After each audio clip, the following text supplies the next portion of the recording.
Hey everybody, it's Jason Blaha with Ice Cream Fitness here. Today I want to talk about something that I think is a little serious. But hold on, let me give you guys a bicep shot first.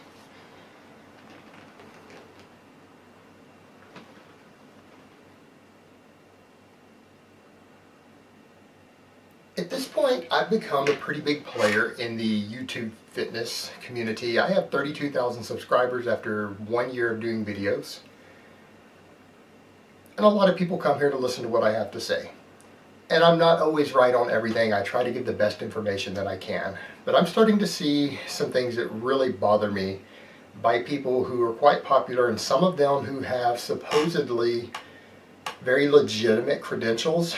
And there's a lot of talk about carbs and sugar, and carbs being the cause of people gaining fat, and particularly refined carbs. And one YouTuber in particular, and I'm not going to name who it is, you guys can figure out who it is, who has a fairly large channel, has been discussing this stuff lately. And people on other YouTube channels, on their Facebook pages, they've been linking charts and things that this individual has made explaining why carbs and sugar are what cause you to gain fat. And I want to call bullshit on that. And that is scientifically invalid. It isn't supported by the data, it's not supported by the majority of the evidence, and it's not supported by people's real world results, particularly with trained individuals.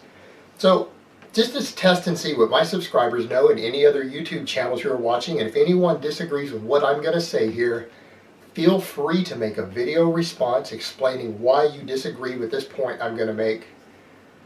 And this includes other YouTube channels. I have a number of nutritionists and dietitians who watch my channel. You guys feel free to chime in the comments and even make videos if you want. Let's get some discussion going. But let's say you take a group of individuals. You take a nice mix of 20 individuals, half men, half women. All of them are active. They all lift weights with primarily compound movements on some progressive overload system 3 times a week. They all do cardio or conditioning of work of some type 3 times a week and take a day off from training.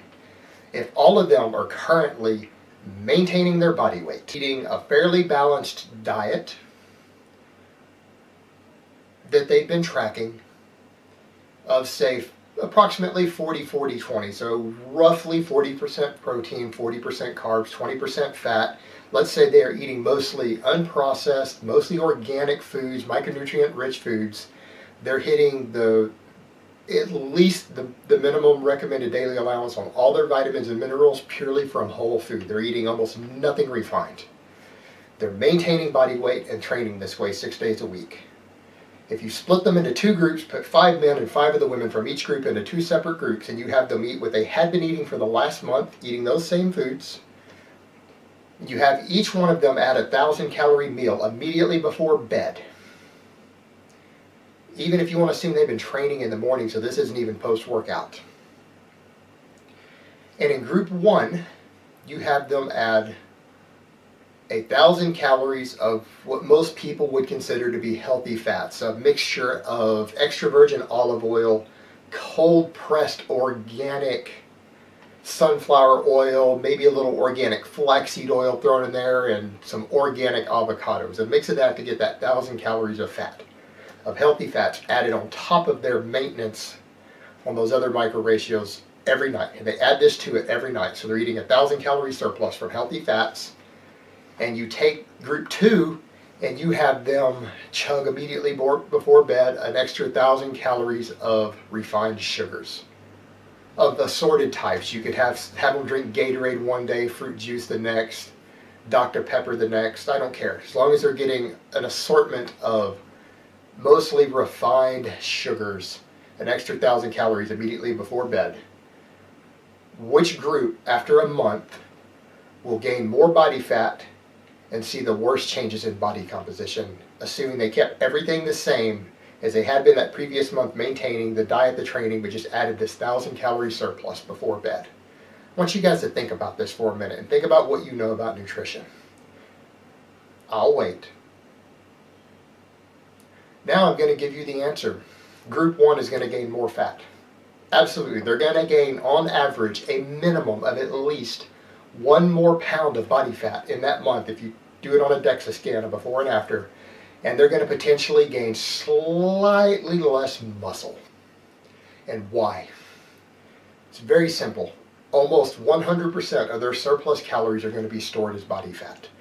These people are going to gain approximately or close to 1.5 to 2 pounds of fat every single week for that month. These people are going to gain at least 6 to 8 pounds of body fat in that month.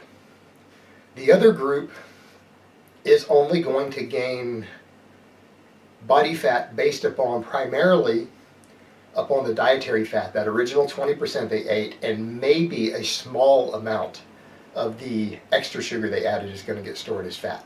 And the reason for it is that, unlike the dietary fat, there is a thermic effect in the body in burning some of that sugar. So about 50 to 100 calories of that sugar that they added every day isn't going to be a surplus because it's going to be burned off for the thermic effect of it immediately.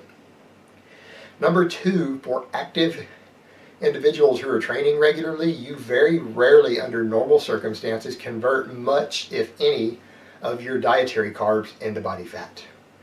You're going to burn those carbs first. That sugar is going to be their body's primary fuel source, and they're probably going to store a pretty good chunk of the fat that they eat, but they're not going to store that sugar as fat. And the other thing is, a lot of it, even when your body starts undergoing de novo lipogenesis, it will still speed up metabolism a little bit. That extra carbs is going to slightly speed up thyroid function. They're going to have more energy to train, so they might get more of an anabolic response because the insulinogenic effect is going to give them a tiny amount more muscle protein synthesis. They're going to have more training fuel from full glycogen stores, so they might gain slightly more muscle, and all of that is going to contribute to less fat gain because they have a smaller caloric surplus. Fewer of the total calories that they are eating is going to have the potential to be converted into fat. And so overall, they're going to gain slightly less body fat than group one. So when people chime in and say that it's not caloric surplus, and particularly that it's not your dietary fat and large amounts of dietary fat, that isn't the cause of people gaining body fat, then these people don't know anything about nutrition. And I'm not saying that fat is bad. You need fat. You will die without dietary fat. And if it gets too low, your health will suffer, your mood will suffer, your hormones will suffer. So I'm not telling people to not eat fat, but you need to be aware that the majority of the body fat that you gain comes from your dietary fat, regardless of what your carbohydrate intake is. Now, the thing is, the more carbs you eat, the easier it is to store that fat that you eat as fat. But if you swap out those carb calories with fat calories, you're going to gain just as much, if not more, fat as a result of it. So it's the calories in the carbs, the net calories that you're burning for fuel, that's the potential cause there. So just replacing that with fat isn't going to help you. So it's not carbs, it's still ultimately about net calories and caloric surplus that is forcing you to store your dietary fat as fat because you're going to burn everything else off as fuel and not the fat you eat. Alright, but anyone who wants to dispute me on this, link it below. And anybody who links any more of Gary Taubes' stuff, I'm just going to start banning people. I do not want that man's information even put in my comments so that anyone can be misled by his material, because no, I do not think it is worthy of debate, and I consider it to be dangerous to people. So I'd prefer if you guys don't link any of that. I'm going to start banning for that. Alright guys, so that's really all I have to say on that today. I hope it has been informative, and I will talk to you guys next time.